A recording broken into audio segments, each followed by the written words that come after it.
성경 말씀은 너무도 쉬운 말씀이기도 하고 또 너무도 어려운 말씀이기도 한 하나님의 말씀입니다. 왜 그런고 하니 경에 기록된 이 성경에 기록된 모든 말씀은 다 성령의 감동으로 기록이 되어 있습니다. 베드로서 1장 20절로 21절까지 증거된 말씀이죠. 경의 모든 예언은 사사로이 풀 것이 아닌 그냥 쉽게 사람의 생각으로 그렇게 풀 수 있는 책이 아니라는 거죠.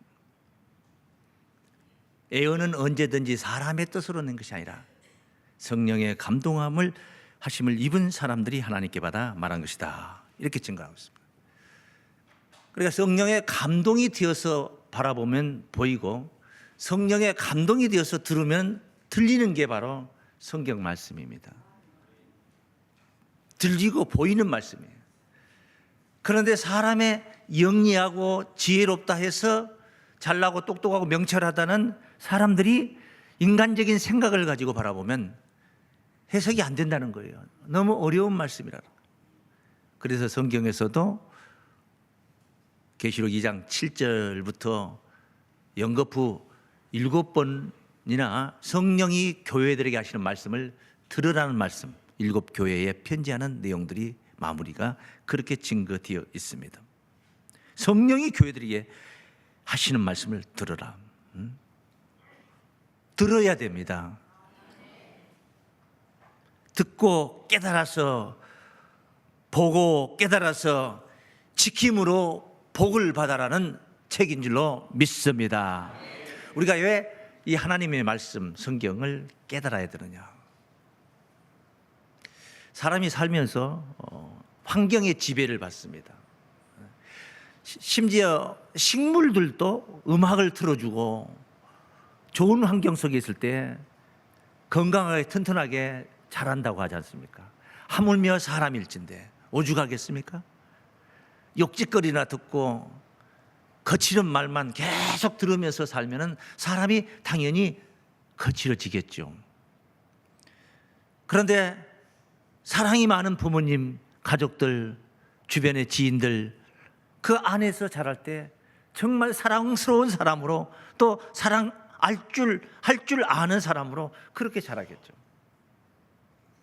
하나님의 말씀을 진리라고 하는데 그 참된 진리를 우리가 늘 묵상하고 듣고 깨닫고 은혜 받고 우리가 감동을 받고 기뻐하는 거예요.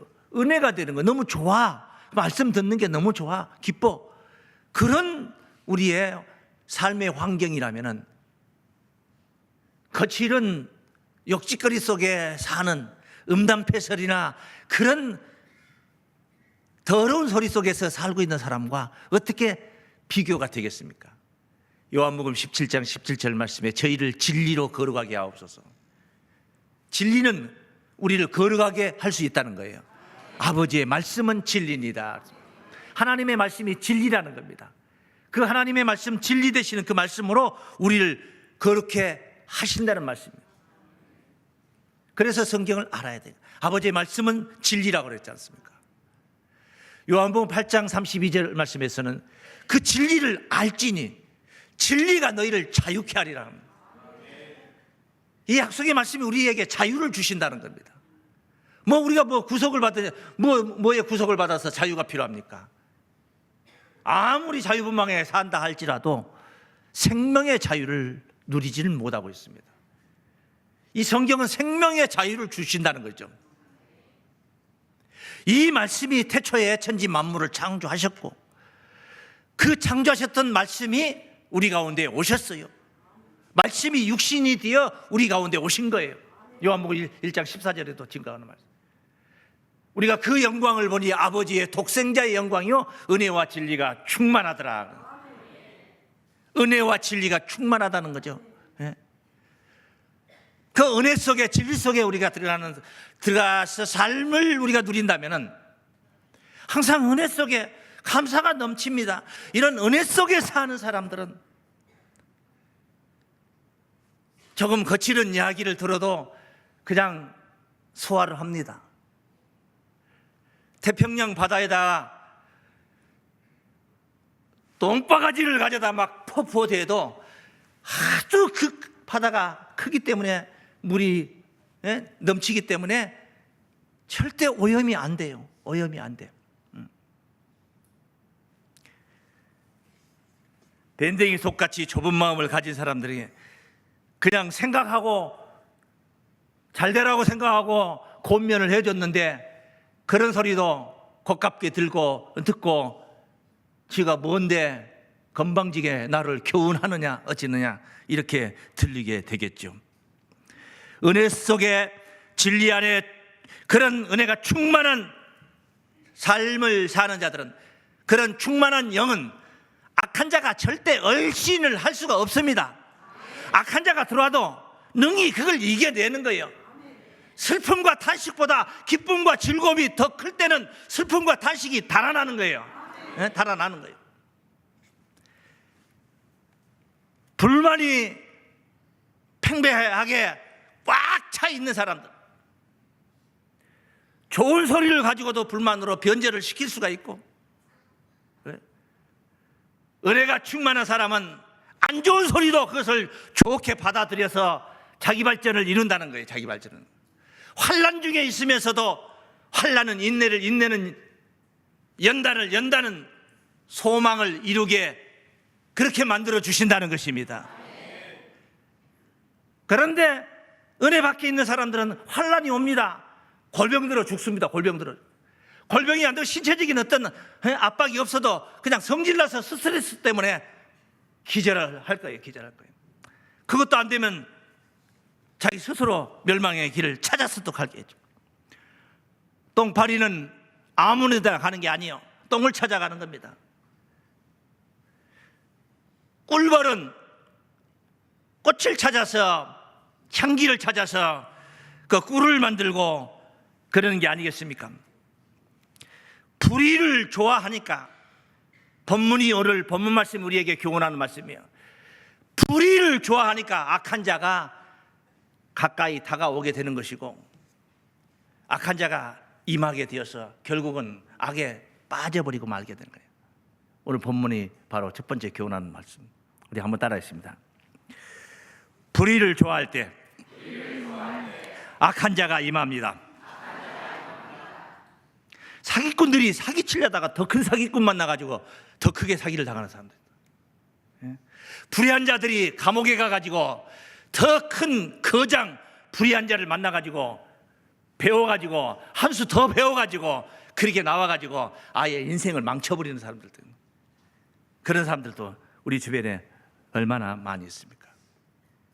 하나님의 은혜를 인정하고 하늘 사랑을 인정하고 감사와 감격 속에 사는 사람들은 절대로 악한 자가 접근할 수가 없습니다.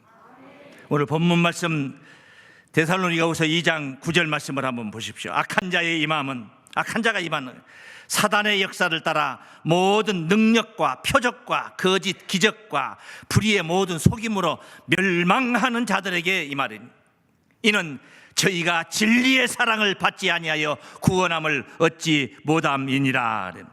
진리의 사랑을 받지 아니하여 구원함을 얻지 못합니다. 지금 되어지는 오늘 이 현실이 다 하나님의 사랑이고 은총이고 하늘 신이 내게 주신 은혜다 받아들이고 겸손하게 그렇게 삶을 사는 사람들은요, 절대 악한 자가 임하지 않아요. 은혜가 더 크기 때문에, 불만보다 은혜가 더 크기 때문에 삐지고 들어갈 만한 구멍이 없는 거예요. 겸손해야 되는 거죠. 우리가 하늘 앞에 우리가 겸손해야 된다는 것입니다. 이스라엘의 초대왕 사울이라는 이 청년은 본시에 대단히 준수했다고 그랬습니다. 준수했는데 얼마만큼 키가 컸냐면은 보통 이스라엘 사람들보다 이 어깨 위는 더 컸다고 그래요. 보통 어깨 위 정도 크다는 건 굉장한 그 차이가 나는 것입니다. 키 차이가 나는. 이 사무엘상 9장 1절로 2절 말씀에 있는 그는 준수했다고 그래요. 그렇게 준수했어요. 베냐민 지파의 기스라 이름하는 유력한 사람이 있으니 그는 아비엘의 아들이요 스롤의 손자여 베고라스의 증손이여 아비야의 현손이라 베냐민 사람이더라. 기스가 아들이 있으니 그 이름은 사울이요 준수한 소년이라. 이스라엘 자손 중에 그보다 더 준수한 자가 없고 키는 모든 백성보다 어깨 위는 더하더라. 이런 사람을 하나님께서 이스라엘의 왕으로 지목을 해서 사무엘을 보냈어요. 그에게 기름을 부어서 왕을 세워라. 사무엘이 이 기스의 아들 사울을 만났습니다. 만나서 축복을 하죠. 왕을 세우라는 명령을 따라서 쫓아가서 축복을 하는 말씀이 성경에 있죠. 9장 20절 21절 말씀. 사흘 전에 이런 네 암나기들은 염려하지 말라. 사울이 암나기를 찾으러 갔거든. 잃어버린 암나기를 찾았느니라. 온 이스라엘에 사모하는 자가 누구냐? 온 백성들이 지금 사모하고 있는 자가 누구냐? 너와 네 아비의 온 집이 아니냐? 네가 바로 이스라엘에 사모하는 자. 지금 이스라엘 이 백성들이 왕을 세워달라고 그랬어요. 하나님 앞에 왕을 세워달래. 하나님이 왕이신데 왕을 우리도 저 이방 나라들처럼 왕을 세워달라고 그랬어. 블레셋과의 전쟁에서 혼쭐이 나고 맨날 이렇게 얻어 터지다 보니까 왕을 세워달라고. 응? 사울이 대답하여 그래. 나는 이스라엘 지파의 가장 작은 지파 베냐민 사람이 아니오며 나의 가족은 베냐민 지파 모든 가족 중에 가장 미약하지 아니하니까 당신이 어찌하여 내게 이같이 말씀하시나이까. 유력한 집안이거든요. 유력했거든요. 준수한 자거든요. 가장 미약한 집안에 가장 못난 내가 어떻게 내한테 이런 말씀을 하십니까? 경우에 맞지 않다. 이렇게 겸손했던 자요. 그가 이렇게 겸손한 가운데 왕이 되었어. 그래 하나님의 권능으로 전쟁을 하면 승승장구를 합니다. 아말렉을 진멸시켜라 하는 명령을 받고 가서 전쟁에 나가는데 그들을 무너뜨립니다. 그런데 문제는 그가 마음이 변하기 시작합니다. 제사는 제사장이 와야 제사를 드리는데 사무엘이 좀 늦게 오니까 급한 김에 자기가 제사를 드려버리는 거예요. 그리고 아말렉과의 전쟁에서 승전한 후에 자기를 위해서 기념비를 세웁니다. 하나님의 영광을 나타내야 되는데 자기를 위해서 기념비를 세운다는 거예요. 말이 안 되지. 이러면 안 되죠.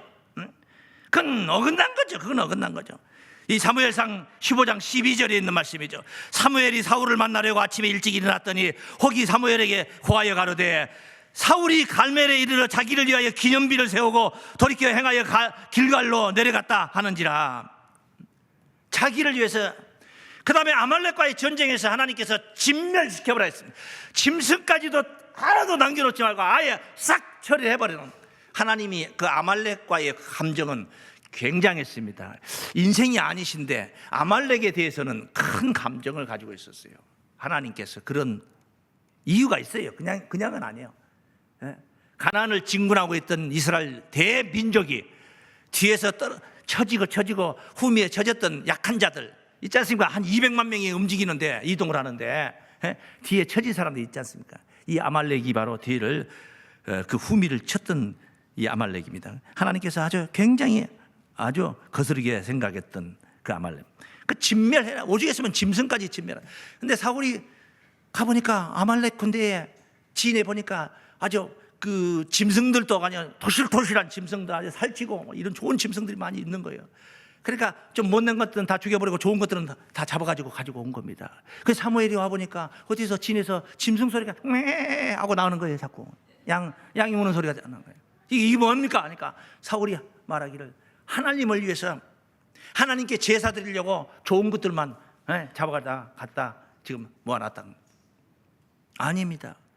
하나님이 무슨 뭐 고기 기름 뭐 이게 태우는 게 중요합니까? 그래서 그 유명한 말씀을 하신 거죠. 사무엘을 통해서 순종이 제사보다 낫다는 거. 지 아무리 좋은 것으로 제사를 드린 것보다도 하나님의 말씀 말 잘 듣는 거 순종하는 거 그게 비할 수가 없다 이 말이에요. 그러니까 하나님은 진멸하라 명령했어. 그게 하나님의 뜻입니다. 그런데 자기가 생각하니까 너무 아까워. 이거 하나님께 제사 드리면 좋겠어. 이건 자기 생각이에요. 자기 생각을 따라야 되는 겁니까? 하나님의 뜻을 따라야 됩니까? 하나님의 뜻을 따라야 되는데 자기 생각을 따르게 된 거예요. 그만큼 교만해져 버린 겁니다. 자꾸 승진하다 보니까 그렇게 교만해져. 그래서 그것을 언급을 합니다. 언급을 해서 사무엘상 15장 17절 말씀에서 언급을 합니다. 사무엘이 가로되 왕이 스스로 작게 여길 그때에 이스라엘 지파의 머리가 되지 아니하셨나이까? 스스로 작게 여길 그때에 이스라엘 지파의 머리가 되지 아니하셨나이까? 그런데 변심했다는 겁니다. 지금은 하나님의 뜻도 거스리고 순종하지 않고 있어요. 자기가 생각할 때 내가 하는 거예요. 옳다 이거예요. 옳다 이거예요. 사실 나쁜 데다가 자기가 호의호식 하려고 쓴 건 아니에요. 하나님께 제사 드리겠다는 거예요. 내 생각이 옳지 않습니까? 이 생각이요.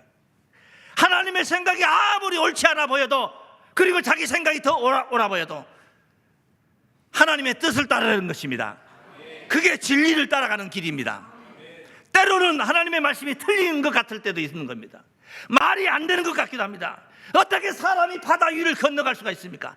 바다 위를 걸어서 갈 수 있느냐? 말이 안 되는 것 같습니다. 어떻게 떡 5개 가지고 5,000명을 먹이고 12광주리가 남을 수가 있겠습니까? 말이 안 되는 것 같습니다. 말이 안 되는 것. 자기 생각에 보니까, 인간적인 생각에 맞춰보니까 말이 안 되는 거예요. 하나님 앞에 그건 아무것도 아니에요. 전능자 앞에 그건 아무것도 아니거든요. 전능자가 바다만 걸어가겠습니까? 허공도 날아다닐 수 있는 게 아니겠습니까? 전능자가 역사를 하신다면.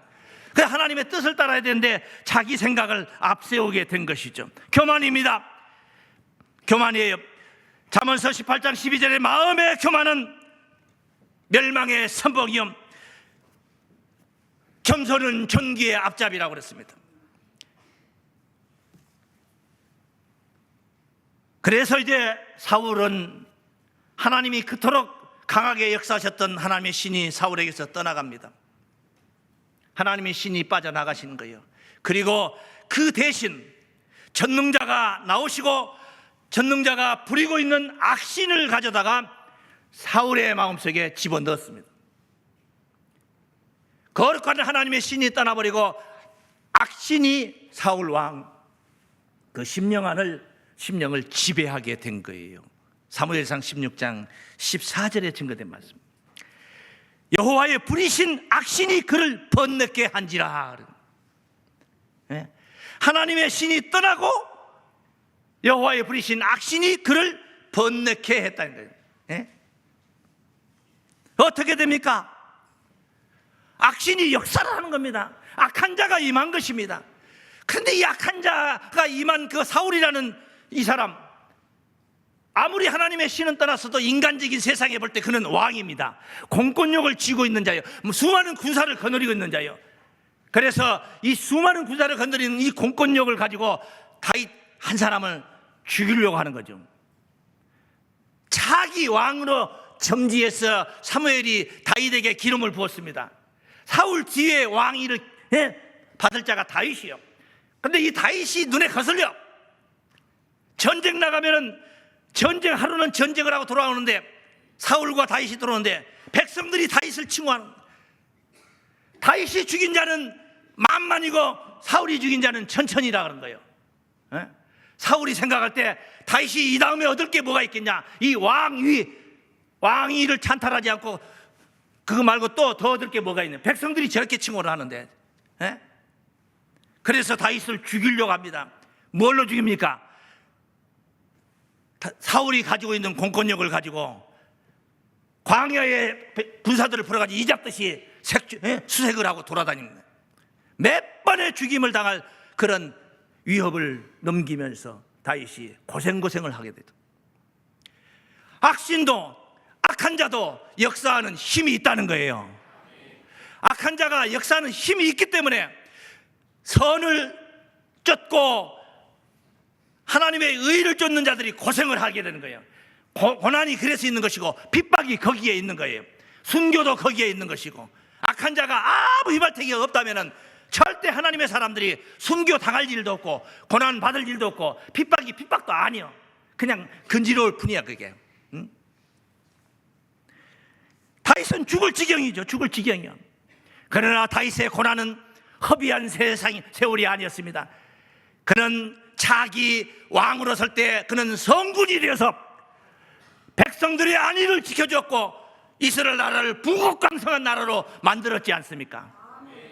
그건 악한 자가 역사를 함으로 인해서 다윗이 그렇게 훈련이 된 거예요. 하나님은 그렇게 악한 자의 힘을 그렇게 가져다 쓰시는 거예요. 오늘날도 우리에게 핍박이 있는 것도 다 하나님의 뜻이 있어서 핍박이 있는 것입니다. 나쁜 길을 가는 사람들은 고생을 하고 좋은 의로운 길을 가는 사람들은 그냥 쭈쭈빡빡 다 잘 나가는 게 아니에요. 우리의 선진들이, 믿음의 선진들이 다 그렇게 의를 쫓다가 핍박을 받았고 순교를 당했던 거예요. 우리가 진리의 길을 가면은 손가락질을 당하는 거, 그거 대수가 아닙니다. 그거 대수. 보편적이고 흔한 거지 뭐. 흔한 일이에요. 흔한 일이에요. 응? 한번 따라하겠습니다. 악한 자도 역사하는 힘이 있습니다. 이치에 맞지 않죠? 이건 난센스입니다. 어떻게 하나님이 그렇게 전능자로 굳건한데 악한 자가 그 힘을 씁니까? 하나님 앞에서, 진리 앞에서 평범하지는 않죠. 어디 하나님이 그대로 방치하고 있냐 이 말이요. 그 악한 자가 성함으로 인해서 강한 힘을 쓰므로 인해서 의로운 자들이, 진리 안에 있는 자들이 고난이 더 가중되고 있는 거 아니겠습니까? 근데 이 악한 자가 그냥 아무것도 아닌 걸 가지고 나오는 게 아닙니다. 오늘 본문에 뭐라고 나와 있습니까?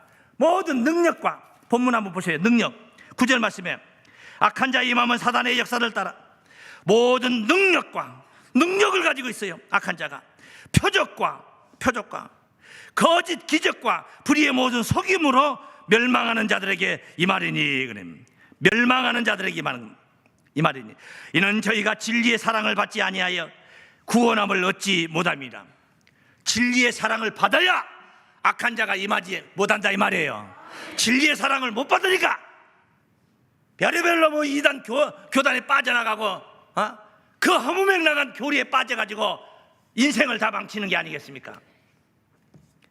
11절 말씀에 이러므로 하나님이 진리의 사랑을 받지 못한 자들 구원함을 못 받게 하려고 역사를 하시는, 이러므로 하나님이 유혹을 저희 가운데 역사하게 하사. 세상에 유혹이라는 것은, 유혹이라는 용어 자체, 이 단어 자체가 이건 뭐예요? 사단의 18번지 아니겠습니까? 사단 마귀가 가지고 있는 거 아니겠습니까? 그런데 여기 누구예요? 하나님이 유혹을 좀 안 어울리죠 이거. 하나님 진리의 하나님하고 유혹을 갖다 붙이는 건 안 어울리는 거예요. 그런데 여기 지금 그게 명시가 되어 있어요. 이러므로 하나님이 유혹을 저희 가운데 역사하게 하사. 세상을 하나님이 유혹을 역사하게 하는 거예요. 거짓 것을 믿게 하시면, 하나님은 진리를 믿게 하시는 분이거든요. 본시 그러잖아요. 그런데 거짓 것을 믿게 하신다는 거예요. 하나님이 거짓 것을 믿게 하시면 이유가 있습니다. 12절에 진리를 믿지 않고 불의를 좋아하는 모든 자로 심판을 받게 하려 하심이라. 진리를 안 믿는 거예요. 진리를 순종하지 않은 거야. 이게 너무 뺀질이야. 성경 공부하자면 요리 뺀질 저리 뺀질 빠져나가요. 예배 시간, 설교 시간에 그냥 엉뚱한 생각이라 하고 있고 딴 생각이라 하고 있어. 진리를 믿지 않고 불의를 좋아하는 거예요. 그러니까 하나님이 그냥 발벗고 나서서 유혹을 저희 가운데 역사하게 하사 거짓 것을 믿게 만드는, 이게 하나님. 응? 그래 악한 자가 얼마나 강하게 역사를 하겠느냐 이 말이에요. 응? 진리를 믿어야 됩니다. 불의를 좋아하는 자들의 형벌이 뭡니까? 악한 자가 임하여서 능력과 표적으로 나타나고 거짓 속임으로 나타나는데 그게 다 속아 넘어간다 이 말이에요. 속아 넘어간다. 응? 그 형벌이 아니고 뭐겠습니까? 악한 자가 잘 되는 것 같아. 더 잘 되는 것 같아. 그러나 중요한 것은 끝이 중요합니다. 끝이. 마지막 종국이 중요한 거예요. 종국이. 악한 자의 결국이 뭔가를 우리가 봐야 되는 거예요. 악한 자가 하는 것이 어디냐 이거예요. 누가 끝날에 웃을 것이냐 이 말이에요. 끝날에 계시록의 현장에 가보니까 용과 짐승과 거짓 선지자의 입에서 개구리 같은 더러운 영, 귀신의 영이 나와서 만국을 다 미혹하는 이야기들이 16장, 계시록 16장 12절 말씀입니다. 또 여섯째가 그 대접을 큰 강 유브라데에 쏟으며 강물이 말라서 동방에서 오는 왕들의 길이 예비되었더라. 내가 보매 개구리 같은 새 더러운 영이 용의 입과 짐승의 입과 거짓 선지자의 입에서 나오니 더러운 영, 귀신의 영.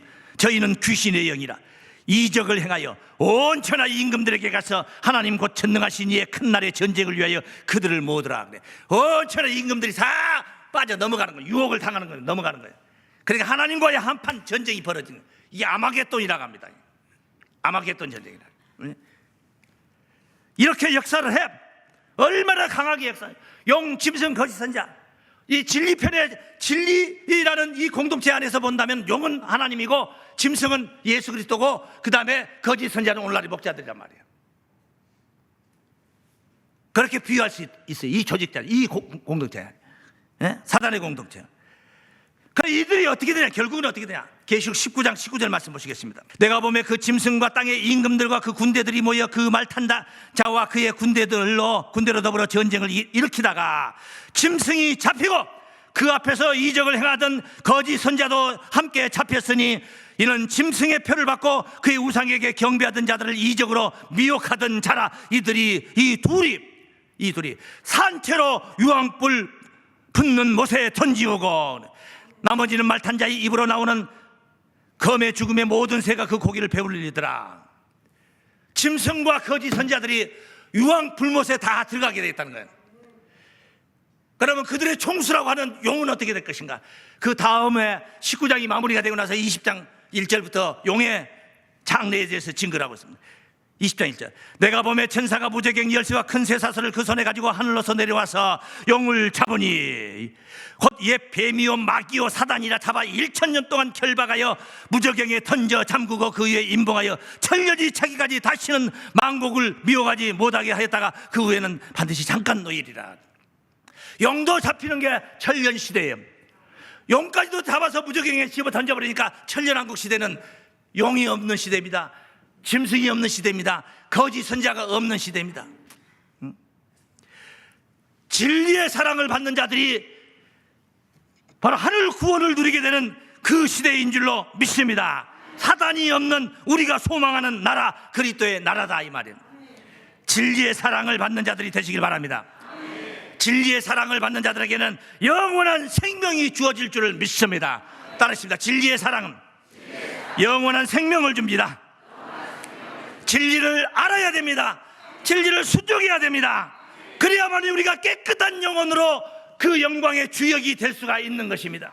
베드로전서 1장 22절 말씀에 너희가 진리를 순종함으로 너희 영혼을 깨끗하게 하여 거짓이 없이 형제를 사랑하기 이르렀으니 마음으로 뜨겁게 피차 사랑하라. 진리를 순종해야 우리의 영혼이 깨끗해지는 것입니다. 자꾸만 들어서 듣고 깨달아서 내가 그 말씀이 좋게 들려지고 좋아졌을 때 그게 맞고 그게 이치가 맞고 내가 은혜가 될 때 내가 순종도 뒤따라서 나타나게 되는 겁니다. 진리의 말씀이 바로 23절 말씀에는 우리를 거듭나게 한다. 너희가 거듭난 것이 썩어질 씨로 된 것이 아니여 썩지 아니할 씨로 된 것이니 하나님의 살아있고 항상 있는 말씀으로 되었느니라. 그래요. 할렐루야. 그러므로 모든 육체는 불과 같고 모든 영광이 불의 꽃과 같으니 불은 마르고 꽃은 떨어지되 오직 주의 말씀은 세세토록 있도다 했으니 너희에게 전한 복음이 곧 이 말씀이니라. 오늘 이 순간도 여러분들에게 증거되고 있는 말씀이 바로 오늘 이 말씀이고 영원한 말씀이고 우리를 영원한 하늘 천국으로 인도할 말씀인 줄을 믿습니다. 말씀과 함께 영생 복락의 그 나라까지 함께 가시기를 주의 이름으로 축원합니다.